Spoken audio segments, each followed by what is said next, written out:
റോഷ്നി എല്ലാവരുടെയും മുഖത്തേക്ക് മാറി മാറി നോക്കി.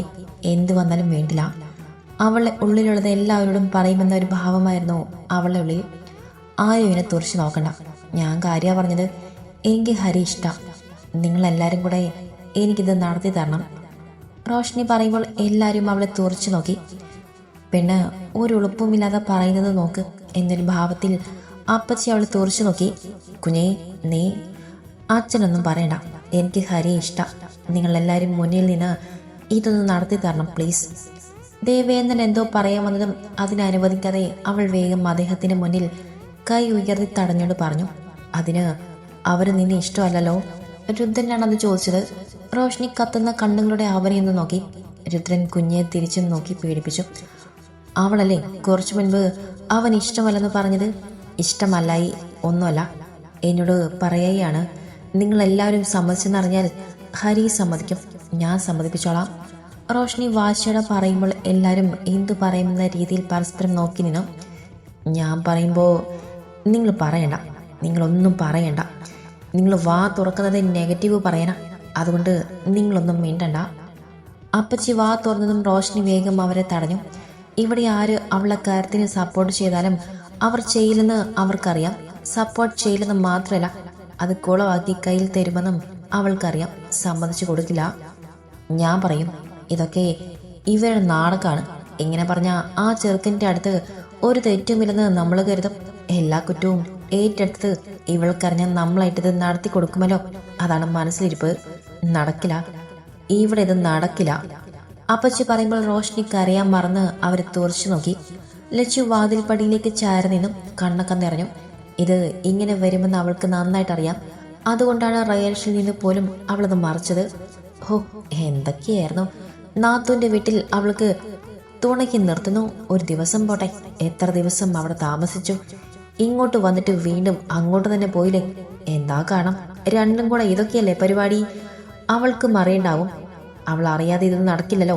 ഇനി ചെറുക്കൻ വല്ല പണിയും പറ്റിച്ചെന്ന് വയർ പൊന്തുമ്പോൾ അറിയാം. വല്യമ്മയാണെന്ന് പറഞ്ഞത്. സുഭദ്ര കരഞ്ഞിന് വാ പൊത്തി. ലജ്ജ ചുണ്ടുകൾ കടിച്ചു പിടിച്ചു. അവളെ നോക്കിക്കൂടിയാണ് വല്യമ്മ ആ വാക്കുകൾ നിർത്തിയത്. അതുവരെ മിണ്ടാതെ നിന്ന റയൻഷ അവരെ ഒരു നോട്ടം നോക്കി. എല്ലാവരും റോഷ്നി നോക്കിയപ്പോൾ അവൻ നോക്കിയത് വല്യമ്മയാണ്. അവൻ്റെ ആ നോട്ടത്തിൽ അവരൊന്ന് പതറി.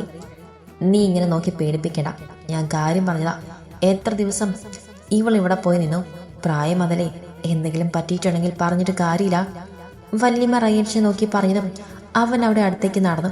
എന്നാൽ അവനെ മറിച്ചുകൊണ്ട് റോഷ്നി അവൻ്റെ മുന്നിൽ കയറി നിന്നു. വല്യമ്മയ്ക്ക് ഞാൻ ആരാ? റോഷ്നി കണ്ണിൽ വെള്ളം നിറച്ചുകൊണ്ട് അവരെ നോക്കി ചോദിച്ചു. അവർ മനസ്സിലാവാതെ അവളെ നോക്കി. നിങ്ങൾക്ക് ഞാൻ നിങ്ങളുടെ മകളുടെ സ്ഥാനത്തല്ലേ സ്ത്രീയെ? നിങ്ങളുടെ മകളെക്കുറിച്ച് നിങ്ങൾ എങ്ങനെ പറയുമോ? നിങ്ങളുടെ മകൾ എങ്ങനെയാണെങ്കിൽ പോലും നിങ്ങളത് സമ്മതിച്ചു തരുമോ? ഇല്ല, തരില്ല. ഞാൻ നിങ്ങളെ അമ്മയെന്ന് ചേർത്ത് വല്യമ്മയെന്ന് വിളിക്കുന്നതിൽ സ്നേഹവും ബഹുമാനവും എല്ലാം ഉണ്ടായിരുന്നു. പക്ഷേ ഇനി എൻ്റെ നാവിലും നിങ്ങളാ വിളി കേൾക്കില്ലെന്ന് മാത്രമല്ല, എൻ്റെ മനസ്സിൽ നിങ്ങൾക്കൊരു സ്ഥാനവും ഉണ്ടാവില്ല. ഞാനൊരു സത്യം പറഞ്ഞതിന് നീ ഇങ്ങനെ ചാടിക്കളിച്ചിട്ട് കാര്യമില്ല. അവർ ദേഷ്യത്തിൽ പറയുമ്പോൾ റോഷ്നി അവരിൽ നിന്ന് മുഖം തിരിച്ചു. ഇവരോടൊന്നും പറഞ്ഞിട്ട് കാര്യമില്ലെന്ന പോലെ റോഷ്നി പിന്നെ നോക്കിയത് ദേവേന്ദ്രനെയാണ്. അവൾ തന്നെ നോക്കി നിൽക്കുന്ന അദ്ദേഹത്തെ മുന്നിൽ പോയി നിന്നു. ഞാൻ വല്ല തെറ്റും ചെയ്തുവെന്ന് അച്ഛൻ വിശ്വസിക്കുന്നുണ്ടോ? അവൾ ആ ചോദ്യത്തിന് ഒരു നിമിഷം പോലും ആലോചിക്കാതെ അദ്ദേഹം തലയാട്ടി. റോഷ്നിയുടെ ചുണ്ടിൽ ഒരു ചിരി വീഴും. പിന്നെ അവൾ പോയത് രുദ്രൻ്റെ മുന്നിലേക്കാണ്. ഏട്ടൻ വിശ്വസിക്കുന്നുണ്ടോ? ഞാൻ അങ്ങനെയൊരു പറഞ്ഞു മുഴുവനാക്കാൻ അവൻ സമ്മതിച്ചില്ല. അതിനു മുൻപ് അവളെ ഷോട്ടിൽ അമർത്തി അവൻ ഇല്ലെന്ന് തലയാട്ടി. റോഷ്നി പിന്നെ പോയത് അഞ്ജുവിൻ്റെ മുന്നിലേക്കാണ്. എൻ്റെ ഏട്ടത്തിമാർക്ക് തോന്നുന്നുണ്ടോ ഞാൻ അങ്ങനെ ഒരു തെറ്റ് ചെയ്യുമെന്ന്? അഞ്ജുവിനെയും ലച്ചുവിനെ നോക്കിക്കൊണ്ട് ചോദിച്ചു. ലച്ചു ഒന്നും മിണ്ടാതെ നിന്നപ്പോൾ അഞ്ജു ഇല്ലെന്ന് തലയാട്ടി കാണിച്ചു. റോഷ്നി പിന്നെ സുഭദ്രയെ നേരെ തിരിഞ്ഞു. അമ്മയ്ക്ക് എന്നെ വിശ്വാസമില്ലേ? ആ നിൽക്കുന്ന സ്ത്രീ പറഞ്ഞ പോലെ ഞാനൊരു തെറ്റ് ചെയ്യുമെന്ന് അമ്മയ്ക്കും തോന്നുന്നുണ്ടോ? റോഷ്നി സുഭദ്രയെ നോക്കി ദേഷ്യത്തിൽ ചോദിക്കുമ്പോൾ അവർ കരഞ്ഞിട്ട് തലയാട്ടി. പിന്നെ എന്തിനമ്മ കരയുന്നത്? അവർ വായി തോന്നൊക്കെ വിളിച്ചു പറഞ്ഞതിന് അമ്മ എന്തിനാ കരയുന്നത്? എനിക്ക് ഹരി ഇഷ്ട, അത് ഞാൻ നിങ്ങളോട് എല്ലാവരോടും തുറന്നു പറഞ്ഞു. അതിനപ്പുറത്തേക്കൊന്നും എനിക്ക് ആരോടും പറയാനില്ല. മുത്തശ്ശിനുമൊക്കെ കേൾക്കാനാണ് പറയുന്നത്. എനിക്ക് ഹരിയെ മതി. നിങ്ങളെല്ലാവരും കൂടെ സംസാരിച്ചാൽ ഹരി സമ്മതിക്കും, എനിക്ക് ഉറപ്പുണ്ട്. റോഷ്നി എല്ലാവരെയും നോക്കി പറഞ്ഞു നിർത്തി. ആരും ഒന്നും മിണ്ടിയില്ല. എല്ലാവരും മുഖത്തോടെ മുഖം നോക്കി ഒരു തീരുമാനം പറയാതെ നിൽക്കുകയാണ്. ദേവേന്ദ്ര, സുഭദ്രേ, നിങ്ങളുടെ മകളുടെ ഭാവിയാണ്. അതിലൊരു തീരുമാനം പറയേണ്ടത് നിങ്ങളാണ്. നടന്നാൽ ഇത് നല്ലൊരു ബന്ധം തന്നെയാണ്. ഹരിയെക്കുറിച്ച് അങ്ങനെ ഒരു മോശം അഭിപ്രായമൊന്നും എനിക്ക് പറയാനില്ല. പിന്നെയുള്ള കുറവ് അവൻ ഒറ്റയ്ക്കാണെന്നുള്ളതാണ്. അവസാനത്തെ വാക്കുകൾ പറയാൻ അദ്ദേഹത്തിനെ കുറിച്ച് ബുദ്ധിമുട്ടുണ്ടായിരുന്നു. അതൊക്കെ കേട്ട് ലച്ചു നിൽക്കുകയല്ലേ എന്നൊരു ചിന്തയാണ്. അതൊന്നും ഒരു കുറവല്ല മുത്തശ്ശ. നാളെ എല്ലാമുള്ള ഒരു കുടുംബത്തിലേക്ക് എന്നെ വിവാഹം കഴിച്ചു വിട്ട ശേഷം ആ കുടുംബത്തിലുള്ള എല്ലാവരും മരിച്ചുപോയാൽ എന്തു ചെയ്യും? റോഷനിയുടെ വാക്കുകൾ കേട്ട് മുത്തശ്ശൻ അവളെ ദയനീയമായി ഒന്ന് നോക്കി. ഇങ്ങനെയൊക്കെ ചോദിച്ചാലോ? അതൊക്കെ വിധിയല്ലേ മുത്തശ്ശ.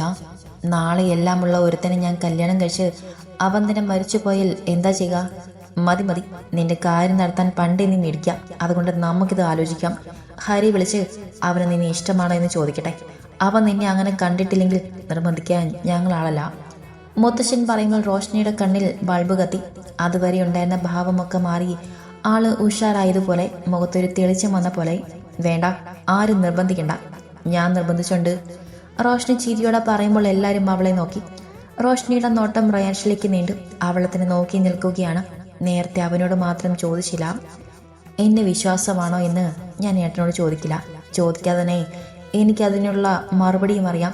എന്നേക്കാൾ വിശ്വാസമാണ് അളിയനെ എന്നും എനിക്കറിയാം. ആ അളിയനെ എനിക്ക് തരൂ ഏട്ടാ. റോഷ്നി ചോദിച്ചതും റയാൻഷ് അവളെ ചേർത്ത് പിടിച്ചു.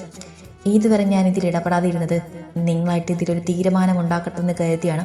നീ തരുവെന്ന് ചോദിച്ചാൽ എടുത്തു തരാൻ അതൊരു മനുഷ്യനാണ്. ചോരയും നീരുമൊക്കെയുള്ള മനുഷ്യൻ. അവൻ്റെ ഇഷ്ടവും നമ്മൾ നോക്കണ്ടേ? അവനോട് സംസാരിക്കട്ടെ, എന്നിട്ട് ഇതിനൊരു തീരുമാനമുണ്ടാക്കാം. അതൊരു നല്ല കുട്ടിയായിട്ടിരിക്കും. ഇഷ്ടമല്ലെന്ന് പറയുമോ? അതുവരെ തെളിഞ്ഞ മുഖം അതോടെ വാടി സങ്കടത്തോടെ അവൻ്റെ മുഖത്തേക്ക് നോക്കി ചോദിച്ചു. നീയല്ലേ പറഞ്ഞത് അവന് ഇഷ്ടമുണ്ട്? ഞങ്ങളൊക്കെ സമ്മതിപ്പിച്ചാൽ അവൻ സമ്മതിക്കുമെന്ന്? അങ്ങനെയാകും, നമുക്ക് നോക്കാം. ഞാൻ സംസാരിച്ച് നോക്കട്ടെ. ഞാൻ സംസാരിക്കാൻ വരാം. റോഷ്നി അവൻ്റെ മുഖത്തേക്ക് നോക്കി പറയുമ്പോൾ റയാൻഷ് അവൾ തോൾ തട്ടി. ഹരിയെ നാളെ ഇങ്ങോട്ട് വിളിക്കും. എല്ലാവർക്കും കൂടെ അവനോട് സംസാരിക്കാം.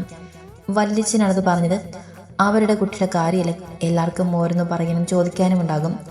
അത് പറ്റില്ല. നമ്മുടെ ആവശ്യമായി സംസാരിക്കാനുള്ളവരൊക്കെ എൻ്റെ കൂടെ നാളെ വന്നു. അവനോട് ഇവിടെ അവൻ്റെ വീട്ടിൽ വെച്ച് സംസാരിക്കാം. അതാണ് നല്ലത്. റയാൻഷ് ഉറപ്പിച്ചു പറയുമ്പോൾ ആരും പിന്നെ അതിനൊരു എതിരഭിപ്രായം പറഞ്ഞില്ല. പറഞ്ഞാലും നടക്കില്ലെന്നറിയാം. എല്ലാം പറഞ്ഞ് തീർത്തപ്പോഴും റയാൻഷ് വല്യമ്മയൊരു നോട്ടം നോക്കി. ഹരിയെ ഇങ്ങോട്ട് വിളിച്ചാൽ അവരൊക്കെ പലതും പറഞ്ഞവനെ വേദനിപ്പിക്കുമെന്ന് അവന് ഉറപ്പുണ്ട്. അത് ഒഴിവാക്കാനാണ് അവൻ അങ്ങനെ തീരുമാനിച്ചത് തന്നെ. ചർച്ചയ്ക്ക് ശേഷം എല്ലാവരും ഭക്ഷണം കഴിക്കാനായിരുന്നു. റോഷ്നി പേരിനെന്തോ ഒന്ന് കഴിച്ച ശേഷം റൂമിലേക്ക് പോയി. കഴിക്ക്. ലച്ചുവിൻ്റെ മുന്നിലെ പ്ലേറ്റ് അവളുടെ മുന്നിലേക്ക് നീക്കി വെച്ചുകൊണ്ട് അവൻ പറയുമ്പോൾ ലച്ചു അവൻ്റെ മുഖത്തേക്ക് നോക്കിയൊന്നും ഇറങ്ങുന്നില്ല. കഴിക്ക്. റയാൻഷ് ഒന്നുകൂടെ പറഞ്ഞതും ലച്ചു അവനിൽ നിന്ന് കണ്ണുകൾ മാറ്റി കഴിച്ചു തുടങ്ങി. റയാൻഷ് അവളെ ഒന്ന് നോക്കിക്കൊണ്ട് വീണ്ടും കഴിച്ചു തുടങ്ങി. ആരും പിന്നെ ആ വിഷയത്തെക്കുറിച്ചൊന്നും മിണ്ടിയില്ല. നാളെ ഹരിയുടെ വീട്ടിലേക്ക് പോവാമെന്ന തീരുമാനത്തിൽ നിർത്തിയത് കൊണ്ടാരും പിന്നെ അതിനെക്കുറിച്ചും സംസാരിച്ചില്ല. ലച്ചു ഭക്ഷണം കഴിച്ചു കഴിഞ്ഞ് അടുക്കള ഒന്ന് വൃത്തിയാക്കാൻ നിൽക്കാതെ മുകളിലേക്ക് നടന്നു. അത്രയ്ക്ക് സങ്കടമുണ്ട് അവൾക്കുള്ളിൽ. ഹരിയെക്കുറിച്ച് അപ്പച്ചിയും വല്യമ്മയും പറഞ്ഞതൊന്നും അവളുടെ മനസ്സിൽ നിന്നും മായാതെ കിടന്നു. അതൊക്കെ ആലോചിക്കും തോറും അവൾക്ക് സങ്കടം കൂടിക്കൂടി വന്നു. ബെഡിൽ കമിഴ്ന്ന് കിടക്കുന്ന ലച്ചുവിൻ്റെ അടുത്ത് റയാൻഷ് വന്നുകൊണ്ട് വിളിച്ചതും ലച്ചു ഒന്നും മിണ്ടാതെ ഒന്നുകൂടെ ബെഡിലേക്ക് കമിഴ്ന്ന് കിടന്നു. കുഞ്ഞിക്ക് ഇങ്ങനൊരു ഇഷ്ടമുണ്ടെന്ന് അറിഞ്ഞതിൽ നിനക്ക് ദേഷ്യമുണ്ടോ? ഈ ബന്ധം വേണ്ടെന്ന് തോന്നുന്നുണ്ടോ? റയാൻഷ് ചോദിച്ചതും ലച്ചു കിടന്ന കിടപ്പിൽ കിടന്നുകൊണ്ട് റയാൻഷ് തുറച്ചു നോക്കി. എനിക്കെന്തിനു ദേഷ്യം? ഈ ബന്ധം നടന്നാൽ ഏറ്റവും കൂടുതൽ സന്തോഷിക്കുന്നത് ഞാനാകും. പക്ഷേ രണ്ടുപേർക്കും ഒരുപോലെ താല്പര്യം വേണം. ആരെയും നിർബന്ധിച്ചുകൊണ്ട് സമ്മതിപ്പിക്കരുത്. അവരുടെ ജീവിതം ഒരു ഇഷ്ടമില്ലായ്മയിൽ നിന്ന് തുടങ്ങരുത്. രണ്ടുപേരും പരസ്പരം സ്നേഹിച്ചുകൊണ്ട് മതി, അല്ലാതെ അഡ്ജസ്റ്റ്മെൻറ്റ് പാടില്ല. ലച്ചുള്ള അഭിപ്രായം പറയുമ്പോൾ റയാൻഷ് അവളെ നോക്കിയതും ഹരിക്ക് ഇഷ്ടമില്ലെന്ന് പറഞ്ഞിട്ടും അവനെ നിർബന്ധിക്കുമോ എന്നൊരു പേടി അവൾക്കുള്ളിൽ ഉണ്ടെന്ന് അവന് തോന്നി. അങ്ങനെയൊന്നും സംഭവിക്കില്ല. അതോർത്ത് നീ ടെൻഷനും ആവണ്ട. അതൊക്കെ ഭംഗിയായി നടക്കും. ആ പേരും പറഞ്ഞ് നീ എനിക്കറിയണ്ട. ഞാൻ അതൊന്നും ആലോചിച്ചിട്ട് കരഞ്ഞതല്ല. നിങ്ങളുടെ അപ്പച്ചിയും വല്യമ്മയും പറഞ്ഞത് ആലോചിച്ചിട്ടാണ് കരഞ്ഞത്. പറയുന്നത് കൊണ്ടൊന്നും തോന്നരുത്. ഇത്രയും വൃത്തിയുടെ സ്ത്രീകളെ ഞാൻ ജീവിതത്തിൽ കണ്ടിട്ടില്ല. ലച്ചു അത് പറയുമ്പോൾ ബെഡിൽ എഴുന്നേറ്റിരുന്നു. റയാൻഷ് അവളെ നോക്കി. എന്തൊക്കെയാ സ്ത്രീ പറഞ്ഞത്? ഒരു സ്ത്രീ ഒരു പെൺകുട്ടിയുടെ മുഖത്ത് നോക്കി പറയേണ്ട കാര്യങ്ങളാണോ അവർ പറഞ്ഞത്? അതും പുറത്തുനിന്നുള്ള ആരും അല്ലല്ലോ, സ്വന്തം അച്ഛൻ്റെ സഹോദരൻ്റെ ഭാര്യയാണ്. എല്ലാവർക്കും മുന്നിൽ നിന്ന് കുഞ്ഞിയുടെ മുഖത്ത് നോക്കി അങ്ങനെ പറയാൻ അവർക്ക് എങ്ങനെ തോന്നി?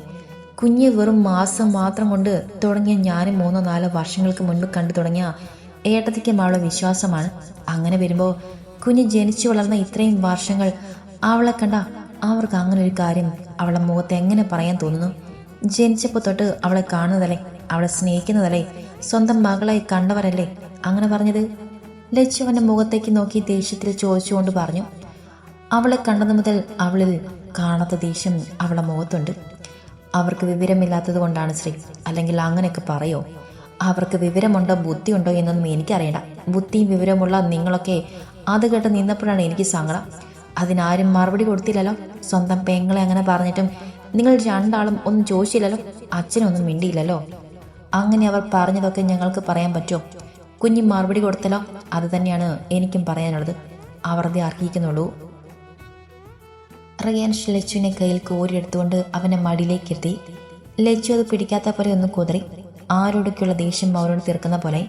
അടങ്ങിയിരിക്കും ശ്രീ പറയുന്നതിനൊപ്പം അവളെ ഒന്ന് അടക്കി പിടിച്ചു. ലച്ചുവിൻ്റെ കണ്ണുകൾ നിറഞ്ഞൊഴുകി. ഞാൻ സമ്മതിക്കില്ല. ആരൊക്കെ സമ്മതിച്ചാലും ഞാൻ ഈ ബന്ധത്തിന് സമ്മതിക്കില്ല.